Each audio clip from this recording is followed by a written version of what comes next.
नमस्कार, मेरा नाम डॉक्टर शिवम शाह है। मैं robotic joint replacement and arthroscopy surgeon हूँ। इस वीडियो के माध्यम से हम लोग ये जानेंगे कि टोटल हिप रिप्लेसमेंट में क्या क्या रिस्क रहता है और क्या क्या कॉम्प्लिकेशन होने की संभावनाएं रहती है। ये वीडियो चालू करने से पहले मैं बता देता हूँ, ऐसा ज़रूरी नहीं है कि हर एक केस में कॉम्प्लिकेशन हो जाए, हर एक केस में बिगड़ जाए। हिप रिप्लेसमेंट एक जनरली सक्सेसफुल सर्जरी रहती है। जो हमारे मेडिकल साइंस में सारी सर्जरीज रहती है उसमें से टोटल हिप रिप्लेसमेंट को सर्जरी ऑफ द सेंचुरी यानी कि 20वीं सदी का सबसे सक्सेसफुल ऑपरेशन को नेम किया गया है।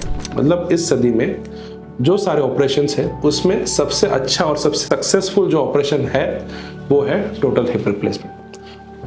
फिर भी इसके साथ बहुत सारे प्रॉब्लम्स होने की संभावनाएं रहती है। सबसे पहला है नर्व कंप्रेशन। जब हिप में आर्थराइटिस हो जाता है, कभी कभी हिप छोटा हो जाता है, पैर छोटा हो जाता है, कुछ सेंटीमीटर से ज़्यादा छोटा हो जाता है और हम इसका ऑपरेशन करके उसको लंबा करते हैं तो मांसपेशी और हड्डी के साथ नर्व्स रहती है यानी कि नसें रहती है वो भी छोटी हो जाती है। तो कभी कभी ऐसे केस के अंदर जब आर्थराइटिस बहुत ही पुराना है, दर्दी का पैर बहुत ही छोटा है, उसको हम लोग ऑपरेशन करके लंबा करने की कोशिश करते हैं। उसके अंदर ये नस जो है जिसको सियाटिक नर्व बोलते हैं वो कॉम्प्रेस या फिर दब जाने की संभावनाएं रहती है। इसके कारण कभी कभी पैर के पंजे का हलन चलन कम हो जाता है जिसको हम लोग फुट ड्रॉप बोलते हैं। ये एक अगर बहुत पुराना किस्सा है तब होता है, या फिर कभी कभी हम लोग जब हिप को पीछे से अप्रोच करते हैं, पोस्टीरियर अप्रोच यानी कि पीछे से कूल्हे का ऑपरेशन करते हैं, तब इसका रिस्क ज्यादा रहता है। नई टेक्निक जिसको MIS टेक्निक बोलते हैं, जिसमें हम लोग आगे से हिप रिप्लेसमेंट करते हैं, उसमें ये रिस्क कम रहता है। दूसरा कॉम्प्लिकेशन वो है लेग लेग डिस्क्रिपेंसी यानी कि पैर का छोटा या बड़ा हो जाना। ये बहुत ही कॉमन कॉम्प्लिकेशन रहता है और यूजुअली 1 या 1.5 सेंटीमीटर का अगर शॉर्टनिंग या लेंथनिंग हो तो दर्दी को कोई और प्रॉब्लम नहीं होता है, वो हिप से बैक से कंपेंसेट हो जाता है। इस प्रॉब्लम में कभी पैर दोनों नॉर्मल हो, एक पैर लंबा या छोटा हो सकता है, अगर पैर छोटा है वो और बड़ा हो सकता है दूसरे पैर से, या फिर वो छोटा है वो छोटा का छोटा ही रह जाता है। ये आपके सर्जन की एक्सपर्टाइज पे डिपेंड करता है कि वो पैर का बैलेंसिंग और इम्प्लांट का पोजीशन कैसे करते हैं। तीसरा है इन्फेक्शन। कोई भी ऑपरेशन हो उसमें इन्फेक्शन या रसी पड़ने की संभावनाएं रहती है। एक, सर्जरी किस ड्यूरेशन में हो गई है, कौन से ऑपरेशन थिएटर में करते हैं, और तीसरी चीज़ और सबसे ज़रूरी बात है पेशेंट फैक्टर।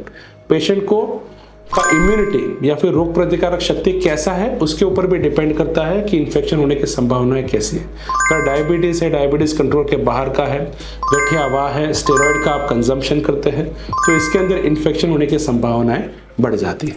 चौथी चीज़ है डिसलोकेशन यानी कि जो रिप्लेसमेंट किया हुआ है, जो बॉल और सॉकेट में हमने डाला हुआ है, ये कभी कभी उसके जगह से निकल जाता है, इसको हम लोग डिसलोकेशन बोलते हैं। ठीक है, ये किस तरह से ऑपरेशन किया हुआ है, किस तरह से इसका इम्प्लांट पोजीशनिंग किया उसके ऊपर डिपेंड करता है। दूसरी चीज जो बहुत ही जरूरी होती है कि ऑपरेशन के बाद पेशेंट कितना इसके ऊपर काळजी या फिर इसके ऊपर कितना फोकस करते हैं उसके ऊपर है। आप किस तरह से फिजियोथेरेपी करते हैं और क्या चीज नहीं करना है वो आपको पता रहता है तो ये डिसलोकेशन का चांस बहुत ही कम हो जाता है। कभी कभी हम ये से इम्प्लांट करते हैं पर इम्प्लांट बॉडी टेकअप नहीं कर पाती, तो कभी कभी ये जो इम्प्लांट हम लोग डालते हैं वो कुछ समय के बाद लूज होने का संभावना हो जाता है। मतलब हमने इम्प्लांट तो शरीर के अंदर डाला है लेकिन ये इम्प्लांट और हड्डी के बीच में जो संकलन होना चाहिए, जो एक दूसरे के ऊपर चिपकना चाहिए, वो कभी कभी नहीं चिपकता। ये बहुत ही कॉमन होता है लो क्वालिटी इम्प्लांट। जब हम लोग कम क्वालिटी का इम्प्लांट यूज़ करते हैं तब ये चीज़ होने की संभावनाएं ज़्यादा रहती है। तो ऐसे केसेस के अंदर ये इम्प्लांट डाल के निकाल के नया इम्प्लांट डालने का ऑपरेशन या फिर रिवीजन हिप रिप्लेसमेंट की हमको ज़रूरत पड़ती है। तो ये कॉम्प्लिकेशन रहते हैं हिप रिप्लेसमेंट सर्जरी के।